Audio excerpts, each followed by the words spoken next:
യസ്വയസ് അവതരിപ്പിക്കുന്ന വിശുദ്ധ റമളാൻ, വിശുദ്ധ ഖുർആൻ, റമളാൻ ക്യാമ്പയിൻ. هو الذي خلقكم فمنكم كافر ومنكم مؤمن والله بما تعملون بصير خلق السماوات والأرض بالحق وصوركم فأحسن صوركم وإليه المصير يعلم ما في السماوات والأرض ويعلم ما تسرون وما تعلنون والله عليم بذات الصدور ألم يأتكم نبأ الذين الحمد لله رب العالمين نحمده ونصلي ونسلم على سيده الأمين وعلى آله وأصحابه أجمعين إن أريد إلا الإصلاح ما استطعت وما توفيقي إلا بالله عليه توكلت وإليه أنيب أعوذ بالله من الشيطان الرجيم بسم الله الرحمن الرحيم قل سيروا في الأرض فانظروا كيف كان عاقبة الذين من قبل كان أكثرهم مشركين فأقم وجهك للدين القيم من قبل أن يأتي يوم لا مرد له من الله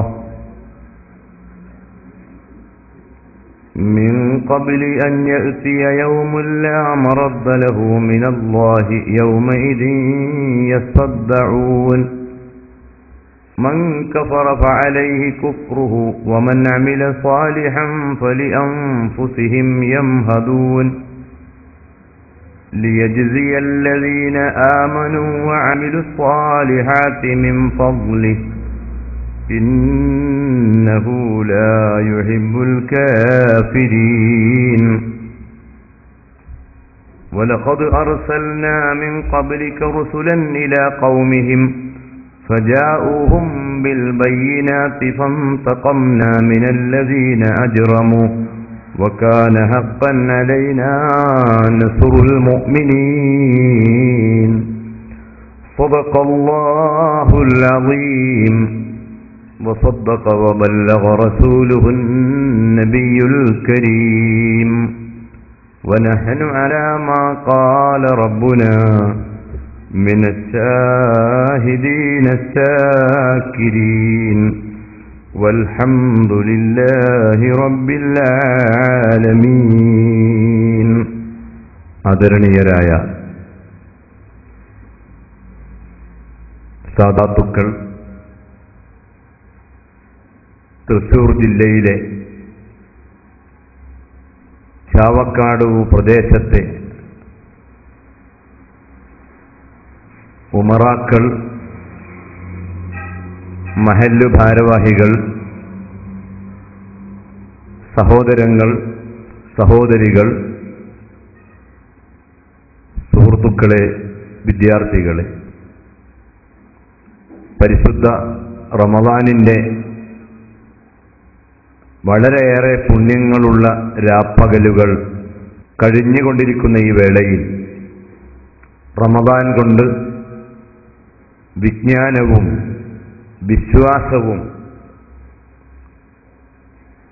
വർദ്ധിച്ചു ലഭിക്കുന്ന വിശ്വാസികളിൽ, വിശ്വാസിനികളിൽ കരുണാവാരിധിയായ റബ്ബ് നമ്മെ ഉൾപ്പെടുത്തട്ടെ എന്ന് പ്രാർത്ഥിച്ചുകൊണ്ട് ഇവിടെ സംഘടിപ്പിച്ച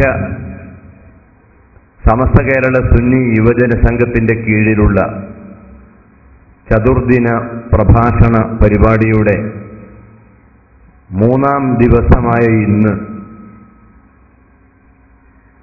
നല്ല മനുഷ്യൻ എന്ന വിഷയത്തെ ആസ്പദമാക്കി ആത്മശുദ്ധിയും വിദ്യാഭ്യാസവും കരഗതമാക്കിയാൽ മാത്രമേ മനുഷ്യന് രക്ഷയും സമാധാനവുമുള്ളൂ എന്ന ആശയം പ്രതിപാദിക്കാൻ ആഗ്രഹിക്കുകയാണ്. പറയുന്ന കാര്യങ്ങൾ ശ്രദ്ധിക്കുകയും നിഷ്പക്ഷമായി പഠിക്കുകയും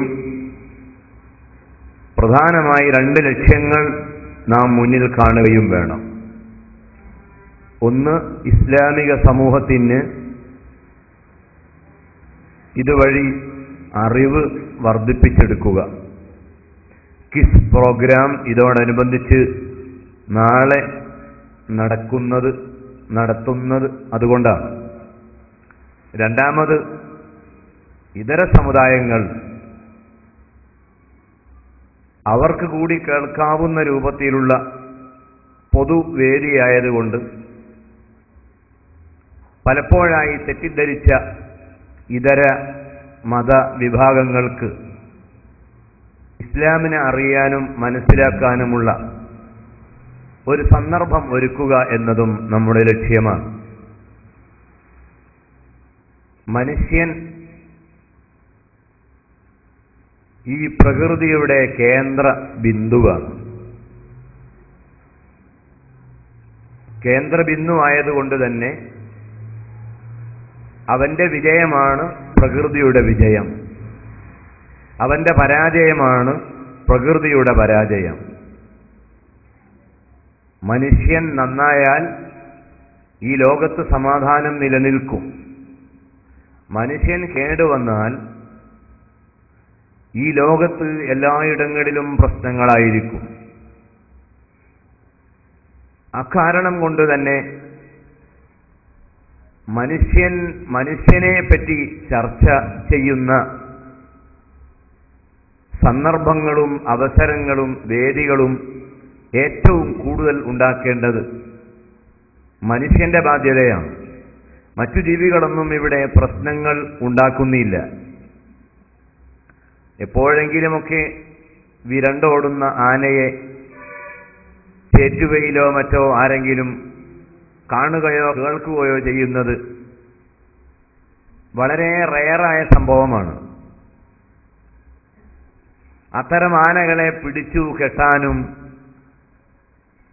അവയെ കൂട്ടിൽ തളയ്ക്കാനും അവയെ നിയന്ത്രിക്കുവാനുമുള്ള മരുന്നുകളും സംവിധാനങ്ങളും മനുഷ്യൻ കണ്ടെത്തുന്നത് കൊണ്ട് ഭൂമിയിലെ പ്രശ്നജീവി ആരാണ് എന്ന ഓബ്ജക്റ്റീവ് ടൈപ്പ് ചോദ്യത്തിന്റെ മറുപടി മനുഷ്യൻ എന്നതാണ്. ആ പ്രശ്നമുണ്ടാക്കുന്ന മനുഷ്യനെ തളച്ചുകെട്ടി പരിഹാരമുണ്ടാക്കാൻ കഴിയുന്ന ജീവി ഏത് എന്ന അന്വേഷണത്തിനുള്ള ഉത്തരവും മനുഷ്യൻ എന്നത് തന്നെയാണ്. ആ കാരണം കൊണ്ടാണ് ഇസ്ലാം ഏറ്റവും കൂടുതൽ സംസാരിച്ചത്, ചർച്ച ചെയ്തത് മനുഷ്യൻ എന്ന പ്രമേയത്തെ സംബന്ധിച്ച് ആയി വന്നിട്ടുള്ളതും. ഈ യാഥാർത്ഥ്യം നാം ഉൾക്കൊള്ളുകയും നാം മറ്റുള്ള ജീവികളെയും പ്രകൃതിയെയും പറ്റി പഠിക്കുന്നതിനേക്കാൾ ഏറ്റവും കൂടുതൽ പഠിക്കേണ്ടത് നാം നമ്മെ സംബന്ധിച്ചാണ്. മനുഷ്യൻ ഏറ്റവും കൂടുതൽ പഠിക്കേണ്ടത് മനുഷ്യനെക്കുറിച്ചാണ്. ദൗർഭാഗ്യകരമെന്ന് പറയട്ടെ, ഇന്ന് ലോകത്ത് പല പഠനങ്ങളും നടക്കുമ്പോൾ പല വിഷയങ്ങളെയും സംബന്ധിച്ചുള്ള പഠനങ്ങൾ പ്രകൃതിയിൽ നടന്നു വരികയാണ്. കഴിഞ്ഞ 2 വർഷം മുൻപ് എറണാകുളം ജില്ലയിൽ ഒരു സഹോദരനെ പരിചയപ്പെട്ടു. അദ്ദേഹം യൂണിവേഴ്സിറ്റിയിൽ ഗവേഷണ വിദ്യാർത്ഥിയാണ്. അദ്ദേഹം തിരഞ്ഞെടുത്തിട്ടുള്ള വിഷയം മത്സ്യം എന്നതാണ്. കേൾക്കാൻ വളരെ സന്തോഷം തോന്നി.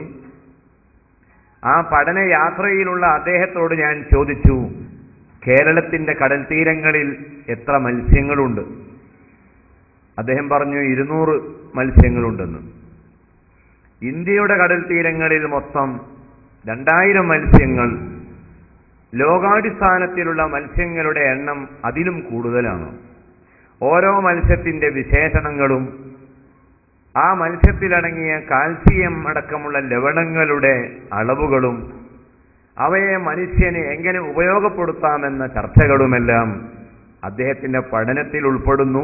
4 കൊല്ലം പഠനം പൂർത്തിയാക്കി പ്രബന്ധം അവതരിപ്പിച്ചാൽ അദ്ദേഹം ഡോക്ടർ ആയി മാറുന്നു, ഡോക്ടറേറ്റ് ലഭിക്കുന്നു. അതുപോലെ UAE-യുടെ ദേശീയ പക്ഷിയായ ഫാൽക്കൺ എന്ന ജീവിയെ സംബന്ധിച്ച് പഠനം നടത്തുന്ന മലപ്പുറം ജില്ലക്കാരനായ ഒരു സഹോദരനെ കാണാൻ കഴിഞ്ഞു. ഈ 2 ഉദാഹരണങ്ങൾ മാത്രമേ ഞാൻ പറയുന്നുള്ളൂ. ഒരുപക്ഷെ ഈ പ്രഭാഷണം കേൾക്കുന്ന നിങ്ങളിൽ പലരും ഏതെങ്കിലും പ്രകൃതിയിലെ ജീവികളെ പറ്റി, കാറ്റിനെയോ പർവ്വതത്തെയോ സുനാമിയെയോ മറ്റേതെങ്കിലും വസ്തുവിനെയോ കുറിച്ച് പഠിക്കുന്നുണ്ടാകാം.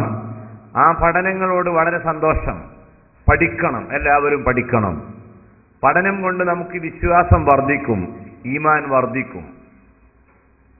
പഠനത്തോട് ഇസ്ലാമിന് ഇഷ്ടമാണ്, ഖുർആന് താല്പര്യമാണ്. ഖുൽ സീറൂ ഫിൽ അർളി ഫൻദുറൂ കൈഫ കാന ആഖിബത്തുൽ ലദീന മിൻ ഖബൽ കാന അക്സറുഹും മുശ്രിക്കീൻ. വേദഗ്രന്ഥത്തിൽ സൂറത്തുർ റൂം എന്ന അധ്യായത്തിൽ 42-ാമത്തെ വചനത്തിൽ പറയുന്നു, നിങ്ങൾ ലോകത്ത് ചുറ്റി നടക്കുകയും ലോകത്തെപ്പറ്റി അന്വേഷിക്കുകയും പഠിക്കുകയും ചെയ്തുകൊണ്ടിരിക്കുക. ആ പഠനത്തിന് വേണ്ടി ധാരാളം വർഷങ്ങൾ വിനിയോഗിച്ച ഒരു വലിയ മനുഷ്യനെ പറ്റി എല്ലാ വെള്ളിയാഴ്ചയും നാം വായിക്കുന്നുണ്ട്. വയസ്അലൂനക അൻ ദുൽഖർനൈൻ. ഖുർആൻ പറയുന്നു, ദുൽഖർനൈൻ എന്ന് പറയുന്ന ഏറ്റവും ഉന്നതനായ വ്യക്തിയെപ്പറ്റി താങ്കളോട് ആളുകൾ ചോദിക്കും. ഖുൽ, താങ്കൾ പറഞ്ഞു കൊടുക്കുക, ആരാണ് ദുൽഖർനൈൻ? അലക്സാണ്ടർ ചക്രവർത്തിയാണോ ഈ ദുൽഖർനൈൻ? അല്ല മറ്റേതെങ്കിലും ഒരാളാണോ? ചരിത്രം പരതുമ്പോൾ വ്യത്യസ്തങ്ങളായ അഭിപ്രായങ്ങൾ തഫ്സീറുകളിൽ രേഖപ്പെടുത്തിയത് കാണാം. ഏതാവട്ടെ, ദുൽഖർനൈൻ എന്ന് പറയുന്ന വ്യക്തി പ്രവാചകനായാലും മറ്റേതോ ഒരു മഹത് വ്യക്തിയായാലും അദ്ദേഹം മാതൃകായോഗ്യനാണെന്നും അനുകരണീയനാണെന്നും ഖുർആൻ പറയുന്നുണ്ട്. എന്നിട്ട് അദ്ദേഹത്തിന്റെ ചരിത്രം വിവരിക്കുന്നത് കാണാം. അദ്ദേഹം ലോകത്തിന്റെ പല ഭാഗങ്ങളിലും ചുറ്റി നടക്കുകയും ഒരു വലിയ മതിൽക്കെട്ട് സ്ഥാപിക്കാൻ നേതൃത്വം നൽകുകയും ആ കാലഘട്ടത്തിലെ ജനങ്ങൾക്ക് ഭീതിയിൽ നിന്ന് സമാധാനത്തിന്റെ പാതയിലേക്ക് വഴി കാണിച്ചു കൊടുക്കുകയും ചെയ്ത ഒരു വ്യക്തിയായിരുന്നു. അദ്ദേഹത്തിന്റെ പ്രധാനമായ ഹോബി ട്രാവലിംഗ് ആയിരുന്നു, സഞ്ചാരമായിരുന്നു. ഇമാം ഖുർത്തുബി അദ്ദേഹത്തിന്റെ തഫ്സീറിൽ ഇത് വിവരിച്ചിട്ടുണ്ട്.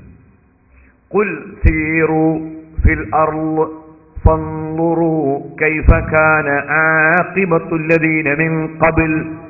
ലോകത്ത് കഴിഞ്ഞുപോയ ജനസമുദായങ്ങളുടെ വിവിധ ജനവിഭാഗങ്ങളുടെ കൾച്ചറുകളെയും അവരുടെ ഉത്ഥാന പതനങ്ങളെയും പറ്റിയുള്ള പഠനങ്ങൾ, അതിന് മുസ്ലിമീങ്ങൾ മുന്നോട്ട് വരണം എന്നതാണ് ഈ വാക്യത്തിലൂടെ പരാമർശിച്ചിട്ടുള്ള കാര്യം.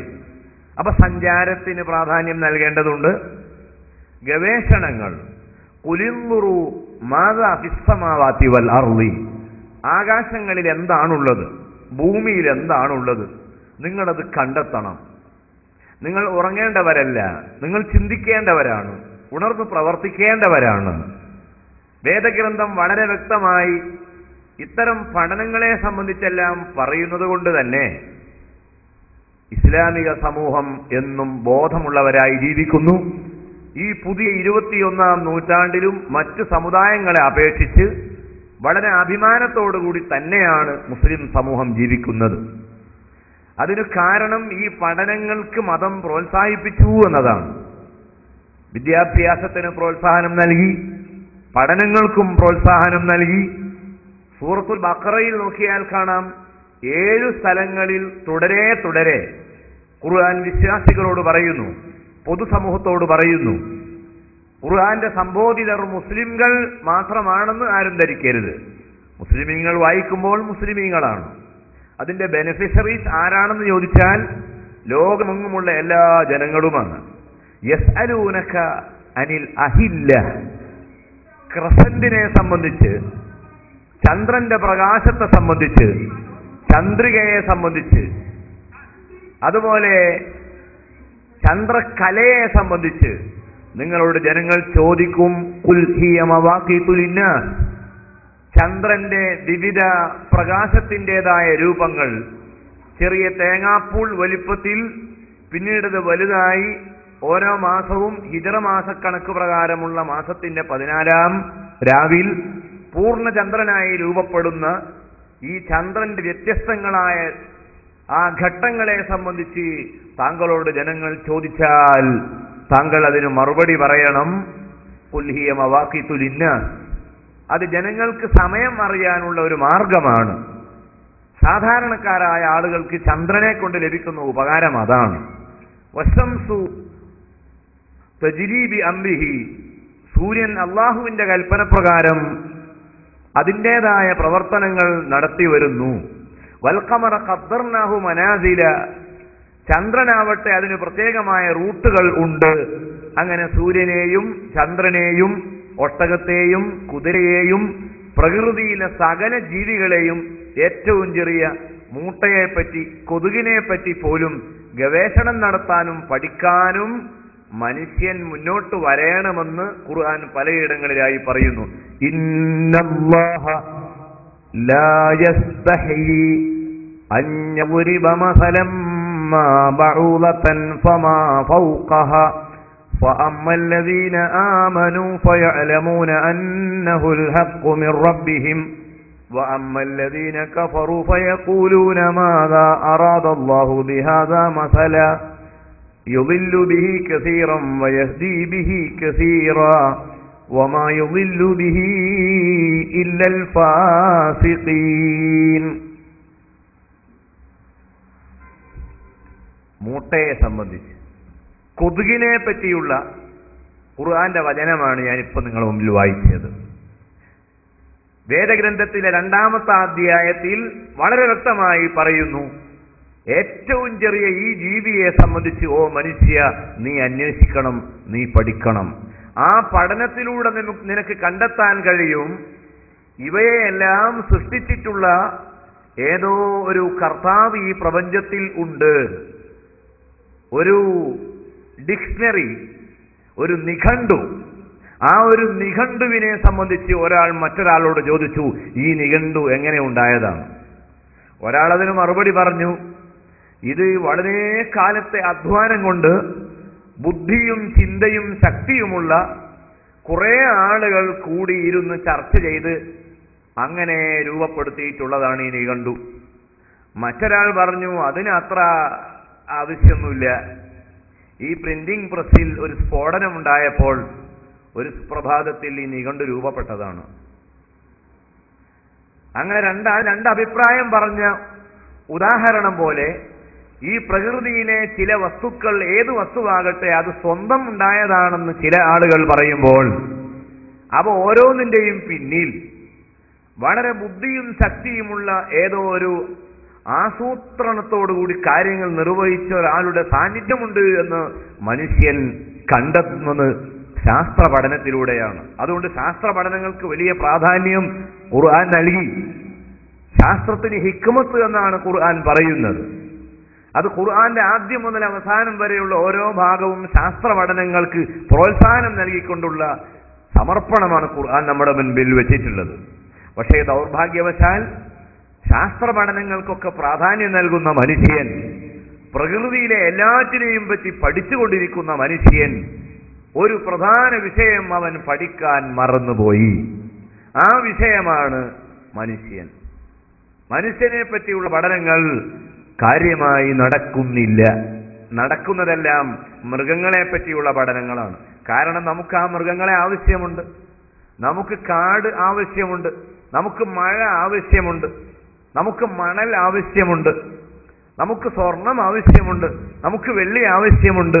പ്രകൃതിയിലെ എല്ലാം നമുക്ക് ആവശ്യമുള്ളത് കൊണ്ട് അതെങ്ങനെ ഏറ്റവും ചുരുങ്ങിയ രൂപത്തിൽ ലഭിക്കും, അതെന്തിനു വേണ്ടിയൊക്കെ ഉപയോഗപ്പെടുത്താം എന്നതിനെ പറ്റിയുള്ള പഠനങ്ങൾ ലോകമാകെ നടക്കുകയാണ്. പക്ഷേ അതിനേക്കാൾ പ്രധാനപ്പെട്ട പഠനം, മനുഷ്യൻ ഈ ലോകത്ത് സമാധാനം ലഭിക്കണമെങ്കിൽ, പ്രശ്നങ്ങളില്ലാത്ത ഒരു അന്തരീക്ഷത്തെ വിഭാവനം ചെയ്യാൻ കഴിയണമെങ്കിൽ ആദ്യമായി പഠിക്കേണ്ട വിഷയം ഹ്യൂമൻ ബീയിങ് എന്ന മനുഷ്യനെ പറ്റിയുള്ള പഠനമാണ്. അതാണ് ഇവിടെ ആത്മീയ മേഖലയിലുള്ള പ്രധാന വിഷയം. ഇസ്ലാമിക പണ്ഡിതന്മാർ ഏറ്റവും കൂടുതൽ പഠനത്തിന് വിധേയമാക്കിയ വിഷയം മനുഷ്യനാണ്. ഇമാം ഖസാലിയുടെ ഇഹ്യാ ഉലൂമുദ്ദീൻ നോക്കൂ, അതിലേത് ജീവിയെ പറ്റിയാണ് പഠിക്കുന്നത്? മനുഷ്യനെ പറ്റിയാണ്. വേറൊരു വിഷയത്തെ സംബന്ധിച്ച് ചിന്ത തന്നെയല്ല. ഒരു സ്ഥലത്ത് ഇമാം ഖസാലി റഹ്മത്തുള്ളാഹി അലൈഹി പറയുന്നുണ്ട്, ഒരു മാൻപേടയും ഒരു നായയും ഓടുന്ന ഒരു കഥ. മാൻ ഓടുന്നു, നായയും ഓടുന്നു. മാനും നായയുമായി ആരോഗ്യം കൂടുതലുള്ളത് ആർക്കാണ്? നായയ്ക്കാണ്. നായയുടെ അത്ര ആരോഗ്യവും ശക്തിയും മാൻപേടയ്ക്കില്ല. മാൻപേട വളരെ മാർദ്ദവമുള്ള ലോലമായ പ്രകൃതത്തോടു കൂടിയുള്ള ഒരു ജീവിയാണ്. പെട്ടെന്ന് അത് വീഴും. വീണാൽ ഏതെങ്കിലും ഒരു ചെറിയ മുറിവേറ്റാൽ രക്തം വാർന്നൊഴുകും. ആരോഗ്യം വളരെ കുറവാണ്. നായ്ക്ക് പിടിക്കാനും നായ്ക്ക് സ്വാധീനം ചെലുത്താനും എളുപ്പത്തിൽ കഴിയുന്ന പ്രകൃതമാണ് മാനിൻ്റേത്. പക്ഷെ ആ മാനിനെ വേട്ടയാടാൻ നായയെ ഉടമസ്ഥൻ വിടുകയാണ്. മാനിന്റെ പിന്നാലെ നായ ഓടുകയാണ്. ഉള്ള ജീവനും കൊണ്ട് ആ മാൻ ഓടുന്ന ഓട്ടം എന്തൊരോട്ടമാണ്! ഇമാം ഖസാലി റഹ്മത്തുള്ളാഹി അലൈഹി പറയുന്നു, ആ മാൻ ഓടുമ്പോൾ അതിന്റെ പിന്നാലെ ഓടുന്ന നായക്ക് ശക്തി കൂടുതലുണ്ട്, ആരോഗ്യം കൂടുതലുണ്ട്. പക്ഷേ മാനിനെ തോൽപ്പിക്കാൻ നായക്ക് പലപ്പോഴും കഴിയാറില്ല. എന്താണ് കാരണം? മാൻ ഓടുന്നത് ജീവൻ രക്ഷപ്പെടണം എന്ന അങ്ങേയറ്റത്തെ ആത്മാർത്ഥതയോടുകൂടിയുള്ള ഓട്ടമാണ്. അതിന്റെ പിന്നാലെ പോകുന്ന നായ ഓടുന്നത് ഈ മാനിന്റെ മാംസം തിന്നാൻ വേണ്ടിയല്ല, മറിച്ച് ആ മാൻ അതിന്റെ യജമാനനെ സന്തോഷിപ്പിക്കുവാൻ വേണ്ടിയാണ്. നായാട്ടിന് പോകുന്ന നായ ഇടയ്ക്കിടെ മാൻപേടയുടെ പിന്നാലെയുള്ള ഓട്ടത്തിൽ ഇടയ്ക്കിടെ തിരിഞ്ഞു നോക്കി യജമാനനെ നോക്കും. യജമാനനെ സന്തോഷിപ്പിക്കുക എന്നതിൽ കവിഞ്ഞ് ആത്മാർത്ഥത എന്നത് കൂടുതൽ കടന്നു വരുന്നത് മാൻപേടയിലാണ്, നായയിൽ അല്ല. ഈ ഉദാഹരണം ഇമാം ഖസാലി റഹ്മത്തുള്ളാഹി അലൈഹി പറയാനുള്ള കാരണം, മനുഷ്യൻ അവന്റെ പ്രവർത്തനങ്ങൾ നടത്തുമ്പോൾ ആത്മാർത്ഥതയോടുകൂടി ചെയ്യുന്ന പ്രവർത്തനവും മറ്റുള്ളവർക്ക് വേണ്ടി ചെയ്യുന്ന കാട്ടിക്കൂട്ടലുകളും തമ്മിൽ വ്യത്യാസമുണ്ട് എന്നും കാട്ടിക്കൂട്ടലുകൾക്ക് പ്രതിഫലം ദൈവത്തിൽ നിന്ന് ലഭിക്കുകയില്ല, പടച്ചതമ്പുരാനിൽ നിന്നും അത് ലഭിക്കുകയില്ല. അള്ളാഹുവിനെ ഭയപ്പെട്ടുകൊണ്ട് സ്വന്തം ശരീരത്തിന്റെ ഗുണത്തിന് വേണ്ടിയാണ് ഞാൻ മുസ്ലിമായത്, ഞാൻ സൽക്കർമ്മങ്ങൾ ചെയ്യുന്നത്, ഞാൻ നോമ്പെടുക്കുന്നത്, ഞാൻ നിസ്കരിക്കുന്നത് എനിക്ക് വേണ്ടിയാണ്, ഇത് മറ്റാർക്കും വേണ്ടിയല്ല എന്ന ആ ചിന്ത ഉണ്ടാകുമ്പോൾ മാത്രമേ പ്രതിഫലം ലഭിക്കുകയുള്ളൂ. ഇത് പറയാൻ വേണ്ടി രണ്ട് ജീവികളെ ഉദാഹരണമായി ഇമാം ഖസാലി എണ്ണി എന്ന് മാത്രം. അപ്പൊ പ്രകൃതി പഠനം നമുക്ക് ആവശ്യമാണ്. ഖസാലി ഇമാമിന്റെ ഇഹ്യ ഉൾപ്പെടെ ഏതെല്ലാം ഗ്രന്ഥങ്ങൾ ആധുനിക ലോകത്ത് ഇന്നും വായിക്കപ്പെടുന്നുണ്ടോ ആ ഗ്രന്ഥങ്ങൾ എടുത്ത് വായിച്ചു നോക്കിയാൽ കാണാം, അതിൽ ഉദാഹരണങ്ങൾക്ക് വേണ്ടിയും മറ്റും പരാമർശിക്കുന്ന പ്രകൃതിയിലെ വസ്തുക്കളും പ്രകൃതിയിലെ ജീവികളും പ്രകൃതിയിലെ ജന്തുക്കളും അതെല്ലാം മനുഷ്യന്റെ ജീവിതത്തിന് ഉപയോഗപ്പെടുത്താൻ ആവശ്യമുള്ള കാര്യങ്ങൾ തന്നെയാണ്. അതുകൊണ്ട് ശാസ്ത്ര പഠനത്തെ ഒരല്പം പോലും നമ്മൾ എതിർക്കരുത്, പ്രോത്സാഹിപ്പിക്കണം. ബോട്ടണിയും സുവോളജിയും ബയോളജിയും കെമിസ്ട്രിയും ഫിസിക്സും അതൊക്കെ വിഷയമായി തെരഞ്ഞെടുത്ത +2 വിദ്യാർത്ഥികൾ ഓണം വെക്കേഷന്റെ ഈ സന്ദർഭത്തിൽ നമ്മുടെ പ്രഭാഷണങ്ങൾ ശ്രദ്ധിക്കുന്നുണ്ട്. ആൺകുട്ടികളിലും പെൺകുട്ടികളിലും ഉയർന്ന വിദ്യാഭ്യാസമുള്ള ആളുകൾ പ്രഭാഷണം ശ്രദ്ധിക്കുന്നുണ്ടെന്ന് എനിക്കറിയാം. അവരോട് പറയട്ടെ, നിങ്ങൾ പഠിക്കണം, നന്നായി പഠിക്കണം. ശാസ്ത്ര പഠനം മുസ്ലിമീങ്ങൾക്ക് അനിവാര്യമാണ്, ലോകത്ത് എല്ലാവർക്കും നിർബന്ധമാണ്. പക്ഷേ ആ പഠനം കൊണ്ട് നമ്മുടെ ലക്ഷ്യം എന്തായിരിക്കണം? നമ്മുടെ ലക്ഷ്യം ഈമാന്റെ വർധനമായിരിക്കണം.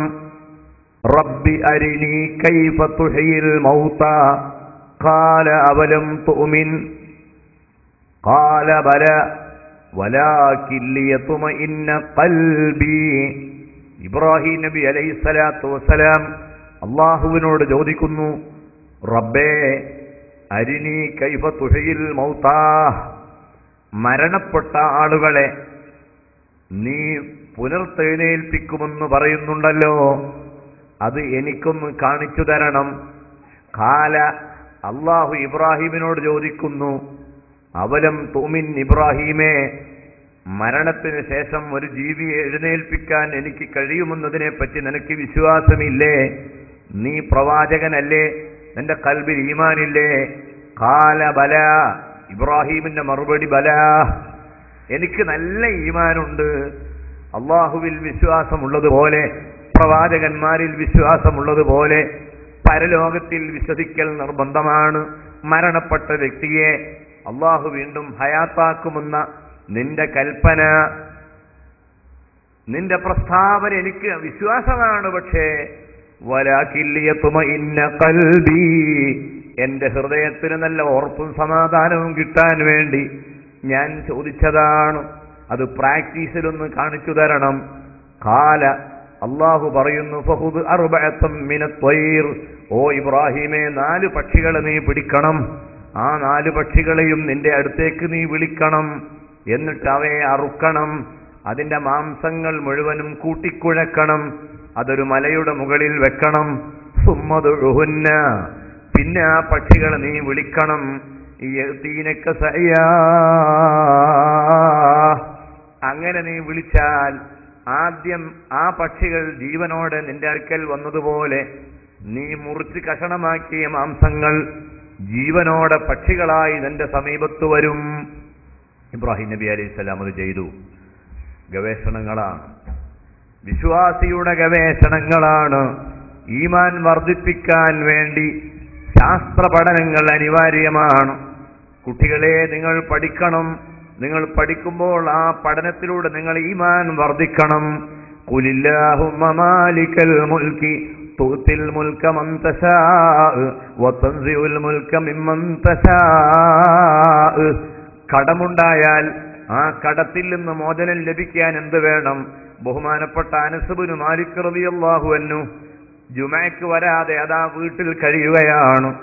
ഒരു ജുമഅക്ക് അനസ് ഇബ്നു മാലിക് റളിയല്ലാഹു അൻഹു വന്നില്ല.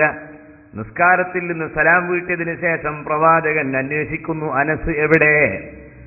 ആ സമയത്ത് അനസ് ഇബ്നു മാലിക് റളിയല്ലാഹു അൻഹുവിന്റെ മറുപടി വരുന്നു, കടം കൊണ്ട് വലഞ്ഞതാണ് നബിയെ, ഒരുപാട് കടങ്ങളുണ്ട്.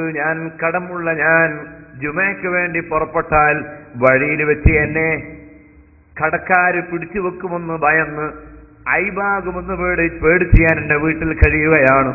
ആ സമയത്ത് അനസ് ഇബ്നു മാലിക്കിനോട് പ്രവാചകൻ പറയുന്നു, കടം വീടാനുള്ള മാർഗം, കടത്തിൽ നിന്ന് മോചനം ലഭിക്കാനുള്ള വഴി ഏതാണ്?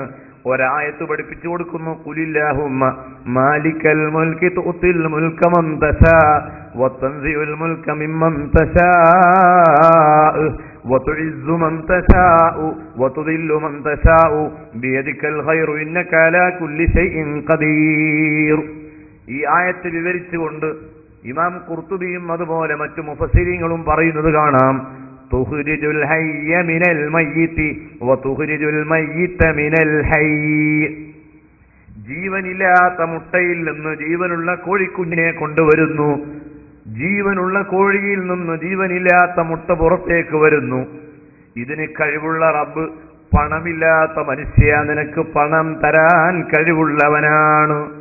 പണമുള്ള മനുഷ്യ, അത് നീ വിനിയോഗിക്കുന്നില്ല എങ്കിൽ, അള്ളാഹു പൊരുത്തപ്പെട്ട വിഷയത്തിൽ വിനിയോഗിക്കുന്നില്ല എങ്കിൽ, അല്ലെങ്കിൽ ധൂർത്തനായി നീ ഉപയോഗപ്പെടുത്തുന്നുവെങ്കിൽ, പണമുള്ള നിന്റെ മക്കൾ നിന്ന് കടുത്ത ദാരിദ്ര്യത്തെ അള്ളാഹു നിനക്ക് സമ്മാനിക്കാൻ കഴിവുള്ളവനാണ്. അപ്പോൾ ശാസ്ത്രങ്ങളും ഗവേഷണങ്ങളും ഹയ്യിനെയും മയ്യിത്തിനെയും കുറിച്ചുള്ള പഠനങ്ങൾ, കോഴിയെയും മുട്ടയെയും സംബന്ധിച്ചുള്ള പഠനങ്ങൾ മനുഷ്യനുണ്ടായാൽ അതുവഴി എത്തുന്നത് അള്ളാഹുവിലേക്കാണ്. അതുകൊണ്ട് ശാസ്ത്ര പഠനം, പ്രകൃതിയെ പറ്റിയുള്ള പഠനം അനിവാര്യമാണ്. ഞാനത് ആവർത്തിച്ചു പറയുന്നു. പക്ഷേ ആ പഠനങ്ങളുടെ പിന്നാലെ മാത്രം കെട്ടിമറിഞ്ഞ് ഒരു ശാസ്ത്രജ്ഞനായി മാറിയത് കൊണ്ട് ആഖിറത്തിലേക്ക് എന്ത് കാര്യം? അപ്പൊ നീ ശാസ്ത്രജ്ഞനാകുമ്പോൾ തന്നെ, പ്രകൃതിയെ പറ്റി പഠിക്കുമ്പോൾ തന്നെ ഏറെ പഠിക്കേണ്ട വിഷയം മനുഷ്യനെ പറ്റിയാണ്. ആരാണ് മനുഷ്യൻ? എന്താണ് മനുഷ്യൻ? എങ്ങോട്ടാണ് മനുഷ്യൻ? മനുഷ്യനെ പറ്റിയുള്ള പഠനങ്ങൾ നടക്കുന്നില്ല, വളരെ കുറവാണ്. മനുഷ്യനെ പറ്റി വിശുദ്ധ ഖുർആൻ 2 രൂപത്തിൽ ചർച്ച ചെയ്യുന്നുണ്ട്. ഒന്ന്, മനുഷ്യന്റെ പോരായ്മകൾ. ആ പോരായ്മകൾ ഈ സംസാരിക്കുന്ന എനിക്കും നിങ്ങൾക്കും എല്ലാം ഉണ്ട്. നമുക്ക് കുറേ പോരായ്മകളുണ്ട്, നമുക്ക് കുറേ ദൗർബല്യങ്ങളുണ്ട്. ആ ദൗർബല്യങ്ങളെ പറ്റി ഖുർആൻ ഒരു ഭാഗത്ത് ചർച്ച ചെയ്യുന്നു, മറ്റൊരു ഭാഗത്ത് ആ മനുഷ്യനെ തന്നെ ഉപകാരമുള്ളവനായി, ജനങ്ങൾക്ക് ഗുണം ചെയ്യുന്നവനായി, സേവനം ചെയ്യുന്നവനായി, എല്ലാവർക്കും ഇഷ്ടപ്പെടുന്നവനായി, അവൻ മരിക്കരുതേ എന്ന് പ്രാർത്ഥിക്കുന്നവനായി വളരുന്ന മനുഷ്യൻ. ആദ്യം പറഞ്ഞ മനുഷ്യനോ മരിച്ചു കിട്ടിയാൽ മതി എന്നാണ് ആളുകൾ പറയുക. മുമ്പൊരാൾക്ക് യാത്രയപ്പ് നൽകിയപ്പോൾ അയാളുടെ കുറേ മധുഹുകൾ ആരൊക്കെയോ പറഞ്ഞു. പക്ഷെ അവസാനം പറഞ്ഞ ആൾ പറഞ്ഞു, ഇദ്ദേഹത്തിന് കുറെ കാലമായി ഒരു യാത്രയപ്പ് നൽകണമെന്ന് വളരെയധികം ആഗ്രഹിച്ചുകൊണ്ട് നിൽക്കുകയായിരുന്നു ഞങ്ങൾ. ഇപ്പോഴെങ്കിലും ഇദ്ദേഹത്തെ പറഞ്ഞേക്കാൻ കഴിഞ്ഞതിൽ വളരെ ഉപകാരമുണ്ട് എന്ന് ഒരു പ്രസംഗകൻ പറഞ്ഞപ്പോൾ യാത്ര പോകുന്ന ആൾ ആ വരി അത്ര ശ്രദ്ധിച്ചില്ല. കാരണം അയാള് വേറെ ഏതോ ലോകത്ത് ജീവിക്കുകയാണ്, അയാൾ പോകുന്ന ശ്രദ്ധയിലാണ്. അപ്പോ അതുപോലെ ഒരു മനുഷ്യനെ എല്ലാവരും വെറുക്കുന്ന രൂപത്തിലുള്ള പ്രകൃതങ്ങളും സ്വഭാവങ്ങളും അത് മനുഷ്യനിലുണ്ട്. ഖുർആൻ പറയുന്നത് കാണാം. കുറെ എണ്ണം എണ്ണീറ്റ് ഒരു സ്ഥലത്ത് പറയുന്നു, സൂറത്തുൽ ഇസ്രാ 11-ാം വാക്യത്തിൽ പറയുന്നു, വകാനൽ ഇൻസാനു അജൂല, മനുഷ്യൻ തിരക്കുകാരനാണ്, വല്ലാത്ത തിരക്കാണ് മനുഷ്യന്. അജലത്ത്, വല്ലാത്ത തിരക്കാണ്. ഏത് കാര്യവും അവന് വേഗം നടക്കണം.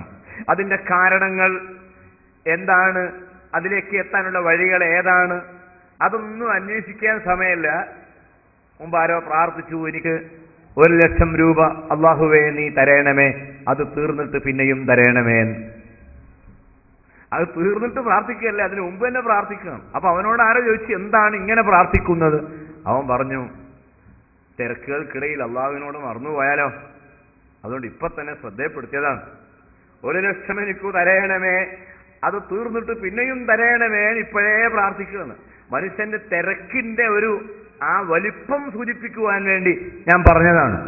വകാനൽ ഇൻസാനു അജൂല, വലിയ തിരക്കാണ് മനുഷ്യന്, വലിയ ധൃതിയാണ്.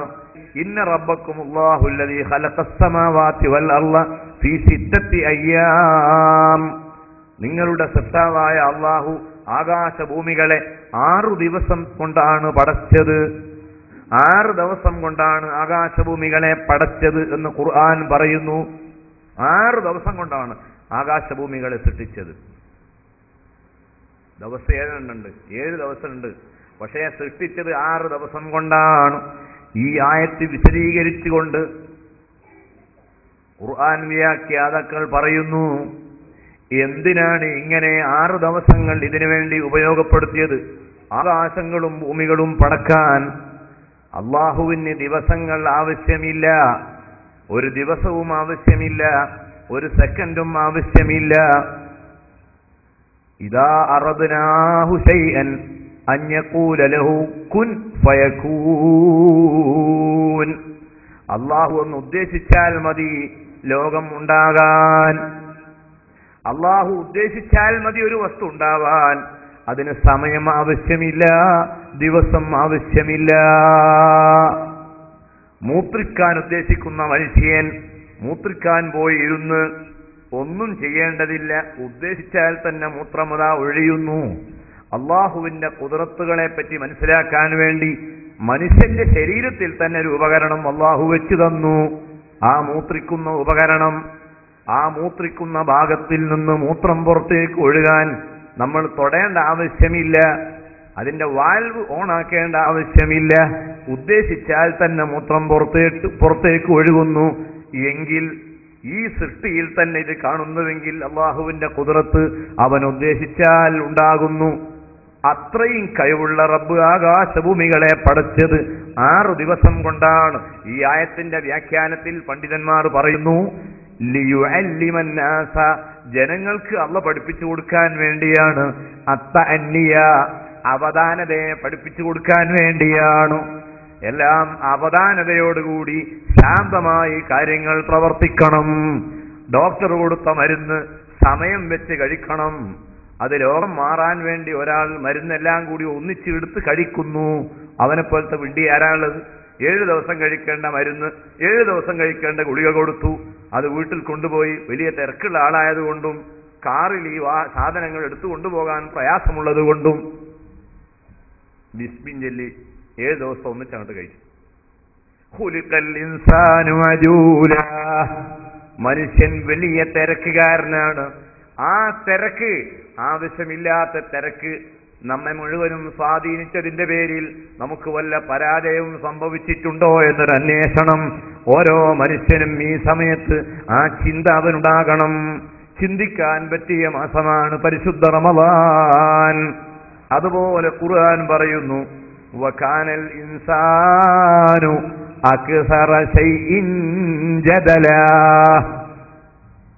വേറെ മനുഷ്യന്റെ ഒരു ന്യൂനതയാണ് മനുഷ്യന് തർക്കിക്കൽ മനുഷ്യന്റെ സ്വഭാവമാണ്. അതിന്റെ പ്രതികളാണ് ഈ ഇരിക്കുന്ന നമ്മളൊക്കെ അതിന്റെ പ്രതികളാണ്. ഞാൻ ആരെയും അതിൽ നിന്ന് ഒഴിവാക്കി പറയുന്നില്ല. പ്രവാചകന്മാരല്ലാത്ത ആരും അതിൽ നിന്ന് ഒഴിവല്ല. അള്ളാഹുവിന്റെ മഹാന്മാരായ പ്രവാചകന്മാർ അവർ തർക്കിക്കുകയില്ല. അവർ വളരെ ശാന്തമായി കാര്യങ്ങൾ ചെയ്യുന്നവരാണ്. അവർ എപ്പോഴെങ്കിലും തർക്കിക്കുകയാണെങ്കിൽ ആ തർക്കിക്കുന്നത് മറ്റുള്ളവർക്ക് ഉപകാരമുള്ള തർക്കങ്ങളായിരിക്കും. നമ്മളെ സ്വഭാവമോ, മനുഷ്യന്റെ ധർമ്മം വളരെ വലിയ ധർമ്മമാണ്. വളരെയേറെ കാര്യങ്ങൾ ഈ പ്രകൃതിയിൽ അവന് ചെയ്യാനുണ്ട്. ഈ പ്രഭാഷണം ശ്രദ്ധിക്കുന്ന സഹോദരന്മാരോടും സഹോദരിമാരോടും പറയട്ടെ, ധാരാളം കാര്യങ്ങൾ ചെയ്തു തീർക്കാനുള്ളവരാണ് നാം എന്ന ബോധം നമ്മളെ കൽബിൽ വേണം. ഈ ലോകത്തിന് മുഴുവനും ശാന്തിയുടെയും സമാധാനത്തിന്റെയും സന്ദേശം കൈമാറേണ്ട ഉത്തരവാദിത്തമുള്ള ആളുകളാണ് നമ്മൾ തർക്കിക്കേണ്ടവരല്ല. എന്താണ് ആവശ്യമില്ലാത്ത തർക്കങ്ങൾ കൊണ്ട് നമുക്കെന്താണ് നേടാൻ കഴിയുക? തർക്കിക്കേണ്ട അനിവാര്യ ഘട്ടങ്ങളിൽ നാം തർക്കിക്കുകയാണെങ്കിൽ തന്നെ അതുകൊണ്ട് ഉപകാരം വേണം. ബഹുമാനപ്പെട്ട ഇമാം ഷാഫി റഹിമഹുല്ല പറയുന്നു, ഒരു മനുഷ്യൻ അവന്റെ വായിൽ നിന്നൊരു വാക്ക് പുറത്തേക്ക് വിടുന്നതിന് മുൻപ് അവൻ ആദ്യമായി അവന്റെ മനസ്സിലൊന്ന് പറഞ്ഞു നോക്കണം. എന്നിട്ടിത് പറഞ്ഞാൽ ഇതുകൊണ്ട് എനിക്ക് ഉപകാരമുണ്ടോ? ഇസ്ലാമിന് ഇതുകൊണ്ട് ഉപകാരമുണ്ടോ? അള്ളാന്റെ അടുക്കൽ ഇത് കുറ്റം പേറേണ്ടി വരുമോ എന്ന് ചിന്തിച്ചതിന് ശേഷമല്ലാതെ നാവ് കൊണ്ടൊരു വാക്കും പറയാൻ പാടില്ല. റസൂലുള്ളാഹി സ്വല്ലല്ലാഹു അലൈഹി വസല്ലം പറയുന്നു, 2 അവയവങ്ങൾ ഒരു മനുഷ്യൻ നിയന്ത്രിക്കുമെന്ന് ഏറ്റെടുത്താൽ അവന് സ്വർഗം കൊടുക്കുന്ന കാര്യം ഞാൻ ഏറ്റെടുക്കാമെന്ന് അഷ്റഫുൽ ഖൽഖ് നബി മുഹമ്മദുർ റസൂലുള്ളാഹി. നാവ് കൊണ്ട് പറയുന്നതിന് മുൻപ് ഒന്ന് പറഞ്ഞു നോക്കണം, മനസ്സിലൊന്ന് പറയണം, എന്നിട്ടേ പറയാവുന്ന. അതുകൊണ്ട് ഇമാം ഷാഫി പറയുന്നു, ഖൈറുൽ കലാമി അസ്സുംതു. സംസാരങ്ങളുടെ കൂട്ടത്തിൽ ഏറ്റവും നല്ല സംസാരം മൗനം ദീക്ഷിക്കലാണ്. നമ്മൾ ഇന്ന് സംസാരിക്കുന്ന പല സന്ദർഭങ്ങളിലും സംസാരിക്കാതിരിക്കലാണ് ഏറ്റവും നല്ലത്. പിന്നെന്തിന് ഞാൻ സംസാരിക്കുന്നു ഈ പ്രഭാഷണത്തിലൂടെ? നിങ്ങൾ ക്ഷണിച്ചതുകൊണ്ടും ആവശ്യപ്പെട്ടതുകൊണ്ടുമാണ്. അല്ലെങ്കിൽ ഞാൻ ചെയ്യേണ്ടത് നിങ്ങളുടെ മുൻപിൽ വന്ന് മിണ്ടാതിരിക്കുകയാണ്. പിന്നെ നിങ്ങൾ ആരും മിണ്ടാത്തത് കൊണ്ട് ഞാൻ മിണ്ടണം എന്നതാണ് എൻ്റെ ധർമ്മം. ഞാൻ മിണ്ടുന്നത് കൊണ്ട് നിങ്ങൾ മിണ്ടാതിരിക്കലാണ് നിങ്ങളുടെ ധർമ്മം. എന്റെ 2 മണിക്കൂർ കഴിഞ്ഞാൽ നിങ്ങളൊരു പക്ഷേ മിണ്ടാൻ തുടങ്ങും. എന്താണ് നിർത്താത്തത്? അപ്പോൾ എന്റെ ധർമ്മം ഞാൻ മിണ്ടാതിരിക്കലാണ്. അതാണ് ഖൈറുൽ കലാമി അസ്സുംതു. ഖൈറുൽ കലാമി അസ്സുംതു. ആ സംസാരം അത് തർക്കത്തിന്റെ രൂപത്തിൽ നീങ്ങിയാൽ പ്രശ്നങ്ങളാണ്, കലഹങ്ങളാണ്, കലാപങ്ങളാണ്. മഹല്ലുകളിൽ, കുടുംബങ്ങളിൽ എവിടെയും ഇന്ന് പ്രശ്നം തർക്കമാണ്. ആ തർക്കങ്ങൾ ഉപേക്ഷിച്ചുകൊണ്ട് പരമാവധി സഹകരണത്തിന്റെ ഒരു മേഖല ഉണ്ടാക്കാൻ മുസ്ലിമിന് കഴിയണം. സുബ്ഹാനല്ലാഹ്. അല്ല, നല്ല ബോധം നിനക്കുണ്ട് എങ്കിൽ നീ തർക്കിച്ചു പറയുന്നതിന്റെ പേരിൽ നിനക്ക് വിജയിക്കാൻ കഴിയുമെന്ന് നിനക്ക് ഉറപ്പാണ്. ആ പറയുന്നതിന്റെ പേരിൽ ഒരു ഗുണം ഇവിടെ ഉണ്ടാക്കിയെടുക്കാൻ കഴിയുമെങ്കിൽ തർക്കിച്ചോളൂ.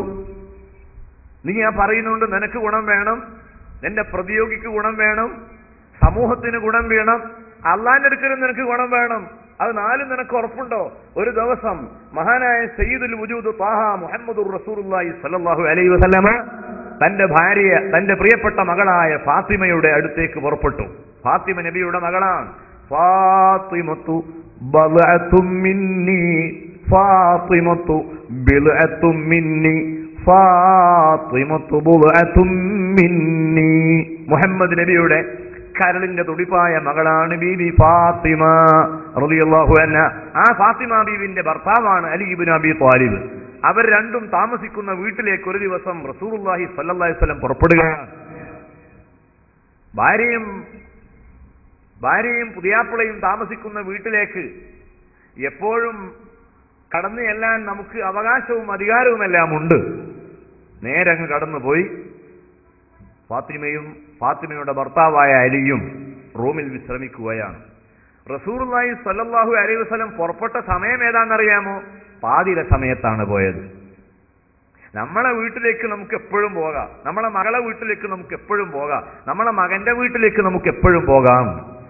പക്ഷേ അങ്ങനെ പോയാലും അവർ കിടക്കുന്ന റൂമിലേക്ക് പ്രവേശിക്കുന്നതിന് മുൻപ് വാതിലിന് മുട്ടണം. അനുവാദം തേടിയിട്ടേ റൂമിലേക്ക് കയറാൻ പാടുള്ളൂ. അത് മകൻ താമസിക്കുന്ന റൂമിലായാലും മകൾ കിടക്കുന്ന റൂമിലായാലും വാതിലിന് മുട്ടിയിട്ടേ അകത്ത് കയറാൻ പാടുള്ളൂ. അത് മര്യാദയാണ്. ഒരുപക്ഷെ തുണി ശരീരത്തിൽ ഇല്ലാത്ത ഔറത്ത് തുറന്നു കിടക്കുന്ന സന്ദർഭങ്ങളും മനുഷ്യനിലുണ്ടാവാം. സൂറത്തു നൂർ എന്ന അധ്യായത്തിൽ ഒരു സാമൂഹ്യ ജീവിതത്തിന്റെ മുഴുവൻ നിയമങ്ങളും വിവരിക്കുന്നുണ്ട്. സൂറത്തു നൂർ, ആ സൂറത്തു നൂർ പശ്ചാത്തലമാക്കിയുള്ള പ്രഭാഷണങ്ങൾ, അതിന്റെ സീഡികൾ, അതൊക്കെ നമ്മൾ ശ്രദ്ധിക്കുന്നത് നല്ലതാണ്. നല്ല കാര്യങ്ങൾ പറയാനും കേൾക്കാനും ജീവിതത്തിൽ പകർത്താനും പടച്ചവൻ തൗഫീഖ് നൽകട്ടെ. ഹബീബ് നബി സല്ലല്ലാഹു അലൈഹി വസല്ലമയുടെ മകളായ ഫാത്തിമയും ഫാത്തിമയുടെ ഭർത്താവായ അലിയും കിടക്കുന്ന റൂമിലേക്ക് അങ്ങോട്ട് കയറി. വാതിലിന് മുട്ടി അകത്ത് കയറി. രണ്ടാളും എഴുന്നേറ്റ്. നബി സല്ലല്ലാഹു അലൈഹി വസല്ലമ ചോദിച്ചു, യാ അലി, ഞാൻ ഈ സമയത്ത് ഇവിടെ വന്നതെന്തിനാണെന്നറിയാമോ? നിന്നോടൊരു കാര്യം ചോദിക്കാൻ വേണ്ടി വന്നതാണ്. നിങ്ങളോട് രണ്ടാളോടും ഒരു കാര്യം ചോദിക്കാനുണ്ട്. അസല്ലൈതുമാ, നിങ്ങൾ രണ്ടും തഹജ്ജുദ് എന്ന നിസ്കാരം നിർവഹിച്ചോ? നിസ്കാരം, ഫർളായ നിസ്കാരത്തിൽ വീഴ്ച വരുത്താൻ നിർവാഹമില്ല. അള്ളാഹുവിനെ ഭയപ്പെടുന്ന മനുഷ്യൻ നിസ്കരിക്കുന്നു, റമദാനിലും അല്ലാത്ത കാലത്തും നിസ്കരിക്കുന്നു. ബൈനൽ അബ്ദി വൽ കുഫ്രി തർക്കുസ്സലാഹ്, അള്ളാഹുവിന്റെ അടിമയും കുഫറും തമ്മിലുള്ള വ്യത്യാസം നിസ്കാരമാണ്. നിസ്കാരമില്ലെങ്കിൽ പിന്നെ നീ അള്ളാഹുവിന്റെ പൊരുത്തമുള്ള അടിമയല്ല. ആ 5 നിസ്കാരങ്ങളെ പറ്റി അന്വേഷിക്കാനല്ല വന്നത്, മറിച്ച് രാത്രിയിൽ എഴുന്നേറ്റാൽ ഒരു നിസ്കാരമുണ്ട്, സുന്നത്ത് നിസ്കാരം. എല്ലാ രാത്രിയിലും സുബഹിന്റെ മുൻപ് എഴുന്നേറ്റ് 2 റക്അത്തെങ്കിലും നിസ്കരിക്കൽ ഒരു മുസ്ലിമിന് സുന്നത്താണ്. അത് പതിവാക്കി നിസ്കരിക്കുന്ന മനുഷ്യന് നാളെ പരലോകത്ത് വിചാരണയില്ല. വമിനൽ ലൈലി ഫതഹജ്ജദ് ബിഹി നാഫിലതൻ ലക അസാ അൻ യബഅസക റബ്ബുക മഖാമൻ മഹ്മൂദ. മുഹമ്മദ് നബിയോട് അല്ലാഹ് പറയുന്നു, നബിയെ, പാതിര സമയത്ത് എഴുന്നേറ്റ് നിങ്ങൾ പ്രാർത്ഥിക്കണം. ആ പ്രാർത്ഥന സ്വന്തം മകൾ നിർവഹിച്ചോ, സ്വന്തം പുതിയാപ്പിള നിർവഹിച്ചോ എന്നറിയാൻ വേണ്ടി റസൂലുള്ളാഹി കയറി ചെല്ലുന്നു. ചോദിച്ചു, ഹൽ സല്ലൈതുമാ, നിങ്ങൾ രണ്ടും തഹജ്ജുദ് നിസ്കരിച്ചോ എന്ന് ചോദിക്കുമ്പോൾ അലി റളിയല്ലാഹു അൻഹു അതിന് മറുപടി പറയുന്നു, ഇൻഷാ അല്ലാഹു ബഅസനാ, അല്ലാഹു ഉദ്ദേശിച്ചാൽ അല്ലാഹു ഞങ്ങളെ എഴുന്നേൽപ്പിക്കും. ഇന്ന് അല്ലാഹു ഉദ്ദേശിക്കാത്തത് കൊണ്ട് അല്ലാഹു എഴുന്നേൽപ്പിച്ചിട്ടില്ല. ഇതൊരു തർക്കത്തിന്റെ ഉത്തരമാണ്. വരണം എന്നുള്ള കണക്കാക്കിയിട്ടില്ല, അതുകൊണ്ട് ഞാൻ വന്നിട്ടില്ല. ഈ മറുപടി കിട്ടാൻ വേണ്ടി അല്ല ചോദിച്ചത്. കഴിഞ്ഞ വെള്ളിയാഴ്ച ജനറൽ ബോഡി ഉണ്ടായിരുന്നു. ആ ജനറൽ ബോഡിയിൽ വരുന്നു ഉറപ്പ് പറഞ്ഞതുമാണ്. നിങ്ങൾ വരാത്ത കൊണ്ട് വളരെ ബുദ്ധിമുട്ടായി എന്നൊക്കെ പറയാൻ വേണ്ടി ചോദിക്കുന്നത് അതിന്റെ മറുപടിയാണ്. അങ്ങനെ ചോദിക്കുന്ന ആളെ ഉത്തരം മുട്ടിക്കുന്ന രൂപത്തിലുള്ള മറുപടികൾ, അത് വിശ്വാസികളിൽ വരുന്നതിന്റെ ഫലമായി എന്ത് സംഭവിക്കുന്നു എന്ന് ചോദിച്ചാൽ നേതൃത്വവും അവനുമായി പിണങ്ങേണ്ടി വരുന്നു. ഭാര്യയിൽ നിന്ന് ഇത്തരം ഉത്തരമുണ്ടായാൽ ഭർത്താവ് അവളുമായി അകലുന്നു. ഭർത്താവിൽ നിന്ന് ഈ ഉത്തരമുണ്ടായാൽ ഭാര്യ അവളുമായി അകലുന്നു. കുട്ടികളിൽ നിന്ന് ഈ ഉത്തരമുണ്ടായാൽ ബാപ്പ വടിയെടുത്ത് തല്ലുന്നു. ബാപ്പയിൽ നിന്ന് ഈ ഉത്തരമുണ്ടായാൽ മക്കൾ പറയും, ബാപ്പ ഈ ബാപ്പനടുത്ത് കൂടിയിട്ട് നമ്മൾ ഫലല്ല, നമ്മൾ വേറെ പോകുക, മക്കൾ വേറെ പിരിഞ്ഞു പോകും. പിന്നെ ആ മക്കളെ കാണാതായി എന്ന് പത്രത്തിൽ നമ്മൾ കൊടുക്കേണ്ടി വരും. ഈ രൂപത്തിലുള്ളൊരു ചെറിയ പ്രതികരണം അലി ഇബ്നു അബീ ത്വാലിബിൽ നിന്നും ഉണ്ടായപ്പോൾ അല്ലാഹുവിന്റെ റസൂൽ എന്താണ് ചെയ്യുന്നത്? 2 കൈകൾ കൊണ്ട് തൊടയുടെ ഭാഗത്ത് ഇങ്ങനെ അടിച്ചുകൊണ്ട് പറയുന്നു, വകാനൽ ഇൻസാനു അക്സറ ശൈഇൻ ജദല. ഖുർആൻ പറഞ്ഞത് വളരെ ശരിയാണ്. മനുഷ്യൻ വലിയ തർക്കക്കാരനാണ്.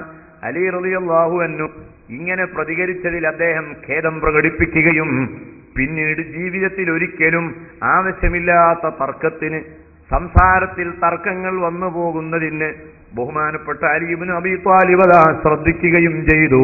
ആവശ്യമില്ലാത്ത തർക്കങ്ങളിൽ നിന്ന്, ഒരു ഉപകാരവുമില്ലാത്ത തർക്കങ്ങളിൽ നിന്ന് അള്ളാഹു നമ്മളെ രക്ഷപ്പെടുത്തി തരട്ടെ എന്ന അള്ളാഹു ഏകനാണെന്ന വിഷയത്തിൽ, മുഹമ്മദ് നബി അള്ളാഹുവിന്റെ പ്രവാചകനാണെന്ന വിഷയത്തിൽ നബി സല്ലല്ലാഹു അലൈഹി വസല്ലമ ഒരു സാധാരണ മനുഷ്യനല്ല, പ്രത്യേക മനുഷ്യനാണെന്ന വിഷയത്തിൽ, പ്രത്യേകമായ കഴിവുകളുള്ള ആളാണെന്ന വിഷയത്തിൽ നാം സംസാരിക്കുമ്പോൾ ഒരാൾ പറയുന്നു നബി സാധാരണ മനുഷ്യനാണ്, നബി സാധാരണ ആളാണ്. ആ നിലയിൽ റസൂലുള്ളാഹിനെ ഒന്ന് തരംതാഴ്ത്തുന്ന സ്വഭാവം സംസാരം ഒരാളിൽ നിന്നുണ്ടായാൽ, അള്ളാഹുവിനെ തരംതാഴ്ത്തുന്ന പ്രയോഗം ഒരാളിൽ നിന്നുണ്ടായാൽ അവനോട് തർക്കിക്കേണ്ടി വരും. ആ തർക്കം ഇസ്ലാം എതിർത്തിട്ടില്ല. ഞാനിവിടെ പറഞ്ഞ തർക്കം ഏതാണ്? നിത്യജീവിതത്തിൽ, സംഭാഷണങ്ങളിൽ, മനുഷ്യന്റെ കൂടിപ്പെരുമാറ്റങ്ങളിൽ വിജയിക്കണമെന്ന ഒറ്റ വിചാരത്തിന്റെ പേരിൽ പ്രതിയോഗിയെ അടിച്ചിരുത്താൻ വേണ്ടിയുള്ള പ്രയോഗങ്ങൾ, അത് മനുഷ്യന്റെ സഹജമായ സ്വഭാവമാണ്. അതുപോലെ തന്നെ പരിശുദ്ധ ഖുർആൻ പറയുന്നു, ഇന്നൽ ഇൻസാന ലകഫൂർ. ഞാനീ പറയുന്ന പ്രഭാഷണത്തിൽ ഓരോ വരിയും ഇത് എന്നെ സംബന്ധിച്ചാണ് എന്ന ചിന്ത പ്രസംഗിക്കുന്ന ആൾക്ക് വേണം, കേൾക്കുന്ന ആൾക്ക് വേണം. അല്ലാതെ ഇതൊന്നും എന്നെ സംബന്ധിച്ചല്ല, വേറെ ആരോ സംബന്ധിച്ച് ഉസ്താദ് ഇങ്ങനെ പറയാണ്, ഖുർആൻ പറയാണ്, ഞാനിതിൽ നിന്നൊന്നും ഒഴിവല്ല, ഞാൻ എന്തായാലും സ്വർഗത്തിലായിരിക്കും, ഞാനും എൻ്റെ ഭാര്യ എൻ്റെ മക്കളും സ്വർഗത്തിൽ തന്നെ വരാൻ സാധ്യതയുള്ളൂ. ഈ കാലഘട്ടത്തിലെ മനുഷ്യന്മാരുടെ സ്വഭാവമൊക്കെ മോശമാണ്. എല്ലാവരുടെ സ്വഭാവവും മോശമാണ്. നല്ല വല്ലവരുണ്ടെങ്കിൽ ഒന്ന് ഞാനും, ഒന്ന് എൻ്റെ ഭാര്യയെന്നും എൻ്റെ മക്കളൊക്കെയാണ്. അല്ല സഹോദര, എൻ്റെ അയൽവാസികളൊക്കെ എങ്ങനെ? അയൽവാസികളൊക്കെ വളരെ മോശമാണ്. അതുകൊണ്ട് ഞാൻ അവിടെ നിന്ന് ഇപ്പോൾ താമസം മാറ്റിയതാണ്. ഇപ്പം ഞാൻ അങ്ങോട്ട് പോകാറില്ല. ഒക്കെ മോശമാണ്. നിങ്ങളിവിടെ ഇപ്പോൾ ജോലി ചെയ്യുന്നത്? ഞാൻ ജോലി ചെയ്യുന്നത്, നേരത്തെ ഞാൻ ജോലി ചെയ്തിരുന്നത് എറണാകുളത്തായിരുന്നു. ഇപ്പം ഞാൻ അവിടെ നിന്ന് മാറിയതാണ്. അവിടുത്തെ ആളുകളൊക്കെ വളരെ മോശമാണ്. അതുകൊണ്ട് ഞാൻ മാറിയതാണ്. അപ്പൊ നിങ്ങളിപ്പോ ആ ഫ്ലാറ്റിലില്ല, ഇല്ല, ആ ഫ്ലാറ്റൊക്കെ ഞാൻ എന്നോ ഒഴിവാക്കി. എന്താ കാരണം? ആ ഫ്ലാറ്റിലൊക്കെ ഉള്ള ആളുകൾ വളരെ മോശമാണ്. അവിടെയൊക്കെ ആകെ നല്ലൊരാൾ ഞാനേ ഉള്ളൂ. അതുകൊണ്ട് ഞാൻ പോകുന്നതാണ്. സുബ്ഹാനല്ലാഹ്. മനുഷ്യനെ പറ്റി പഠിക്കണം. ആ പഠനത്തിലൂടെ കണ്ടെത്താവുന്ന 2-3 ഞാനിവിടെ എണ്ണി. നിനക്ക് പരാജയമുണ്ടാകാനുള്ള കാരണം നിൻ തർക്കിക്കുന്നത് നിന്റെ സ്വഭാവമാണ്. അത് നീ മാറ്റിയെടുക്കണം. ഈ റമദാനിൽ അത് മാറ്റിയെടുക്കണം. സുബ്ഹാനല്ലാഹ്. ചില ആളുകൾ തീരെ അഡ്ജസ്റ്റിന് തയ്യാറാവില്ല. ഒരാള് ബസ് ഇറങ്ങി ഹോട്ടലിലേക്ക് ഇങ്ങനെ കയറി വരികയാണ്. അവൻ മറ്റേ ആൾ ചോദിക്കുന്നു, ചായ കഴിച്ചുകൊണ്ടിരിക്കുന്ന ആൾ ചോദിച്ചു, സാറേ സാറിപ്പോ ഇപ്പൊ ഈ ട്രെയിൻ വന്നായിരിക്കും അല്ലേ? അപ്പൊ അയാളെ മറുപടി, ഈ ട്രെയിൻ ഇല്ലാതെ പിന്നെ രാവിലത്തെ ട്രെയിൻ വരിക. ആകെ 2 ട്രെയിനല്ലേ ഇവിടെ ഉള്ളൂ. ഒന്ന് രാവിലെ 6 മണിക്ക്, പിന്നെ 10 മണിക്ക്. ഇപ്പൊ 10 മണിയല്ലേ ആയിട്ടുള്ളൂ. അപ്പൊ ഞാൻ പിന്നെ ഈ ട്രെയിനാണോ വന്നത് എന്താ ചോദ്യത്തിനുള്ള പ്രസക്തി ഉള്ളത്? ഈ ട്രെയിൻ അല്ലാതെ ഏത് ട്രെയിനാണ് ഞാൻ ഇങ്ങോട്ട് വരിക? ചോദ്യം ബ്ലോക്കാക്കുകയാണ്. പിന്നെ സുഖം തന്നെയല്ലേ? സുഖമല്ലാതെ ഞാൻ പെടുത്തുവോ? സുഖമല്ലെങ്കിൽ ഞാൻ ആശുപത്രിയല്ല ഉണ്ടാവുക. അപ്പൊ ചോദ്യം 2ഉം ബ്ലോക്കാക്കി. പിന്നെ എന്തൊക്കെ? നിങ്ങൾക്കിനി എത്ര വർഷമുണ്ട് റിട്ടയർ ആവാൻ? അത് നമ്മൾ കഴിഞ്ഞ കൊല്ലം പറഞ്ഞതല്ലേ, 2 വർഷം കൂടി ഉണ്ടാവുന്നു. അപ്പൊ ഇനി 1 വർഷമല്ലേ ഉണ്ടാവും. 1 വർഷം നമ്മൾ കണ്ടതിന് ശേഷം 1 വർഷം കഴിഞ്ഞില്ലേ? അല്ല, ചോദ്യം 3ഉം ബ്ലോക്കായി. ഇങ്ങനത്തെ ചില മനുഷ്യന്മാരുണ്ട്. അവർ പറഞ്ഞതൊക്കെ ശരിയാ, ഒക്കെ ശരിയായ കാര്യങ്ങളാ പറഞ്ഞത്. ഈ 3 ഉത്തരവ് ശരിയാണ്. പക്ഷെ അതുകൊണ്ട് മാത്രമായ വെള്ളിയാഴ്ച ഖുതുബ നടത്തുന്നതിന് മുമ്പ്, മിമ്പറിൽ ഖതീബ് കയറുന്നതിന് മുൻപ് ഒരാൾ വന്നിട്ട് പറയുന്നു, മഅശറൽ മുസ്ലിമീന റഹിമക്കുമുല്ലാഹ്, മുസ്ലിമീങ്ങളെ നിങ്ങൾക്കെല്ലാവർക്കും പടച്ചവൻ കരുണ ചെയ്യട്ടെ. ഇദാ സയ്യിദൽ ഖതീബ് അലൽ മിമ്പർ, ഈ മിമ്പറിൽ ഖതീബ് വരും, അയാൾ കയറും, അയാൾ ഖുതുബ നിർവഹിക്കും. അപ്പോൾ നിങ്ങളൊക്കെ അച്ചടക്കം പാലിക്കണം. അപ്പൊ ഒരാൾ ആ സദസ്സിൽ നിന്ന് എഴുന്നേറ്റ് പറഞ്ഞു, പിന്നെ ഈ വിഷയം കഴിഞ്ഞ വെള്ളിയാഴ്ച നിങ്ങൾ പറഞ്ഞതാണ് ഇവിടെ വെച്ച്. അന്നുള്ള അതേ ഹത്തീബായി ഇന്നും ഖുതുബ നിർവഹിക്കുന്നത്, അന്നുള്ള അതേ ഗ്രാമീണനാണ് ഖുതുബ കേൾക്കുന്നത്, അന്ന് പറഞ്ഞ അതേ നിങ്ങളാണ് പറയുന്നത്. അതുകൊണ്ട് ഈ ആവർത്തനം വളരെ വിരസമാണ്. ദയവായി നിങ്ങൾ നിർത്തണം. ഇതാ സയ്യിദ് അൽ ഖത്തീബ് ഇനി പറയരുത്. സുബ്ഹാനല്ലാഹ്, ഇത് മനുഷ്യന്റെ സംഭാഷണത്തെ തടഞ്ഞു വെക്കുന്ന തർക്കത്തിന്റെ ഒരു വാക്കാണ്.